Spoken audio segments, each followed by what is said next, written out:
গত পরশুদিন 25 তারিখে যখন প্রচণ্ড বৃষ্টি হয়েছে, এখানে কিছু গরু এবং ছাগল ছিল। আমার সাথে আমাদের সিটি কর্পোরেশনের সচিব, ম্যাজিস্ট্রেট, আঞ্চলিক নির্বাহী কর্মকর্তা সহ আমি এখানে এসে নিজে গরু ছাগলকে এখান থেকে সরিয়ে দিয়েছি।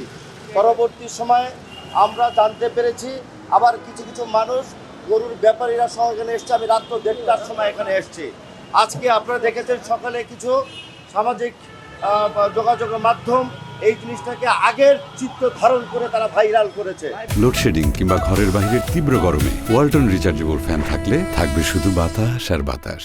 সেরপরে আজকে সকালবেলা থেকে এখানে ক্লিন এবং পরিষ্কারের কাজ আপনারা যদি দেখেছেন অব্যাহত আছে।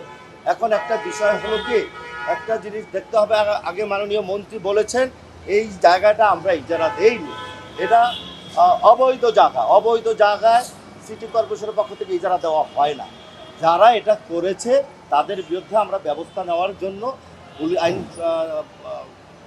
শৃঙ্খলা রক্ষাকারী বাহিনী এবং তারা ইজারাদারকে খুঁজছে। ইজারাদারকে তারা জবাবদিহির জায়গায় নিয়ে আসবে। ইজারাদারের সাথে আমি একবার কথা বলেছি, তাকে বলেছি কেন এই জায়গায় আসলো। ইজারাদার বললেন তাদের সাথে তাদের কোনো সম্পৃক্ত নেই। আমি নিজে গরুর ব্যাপারীদের সাথে কথা বলেছি, তারা নিজেরাই আমাকে বলেছে যে আমরা এই জায়গা থেকে গাবতলী হয়ে আসছি, আমরা এখানে যাওয়ার সুযোগ পাচ্ছি না, বৃষ্টি হচ্ছে, আমরা চলে যাব। এবং আমি নিজে থেকে তাদেরকে এখান থেকে সরিয়ে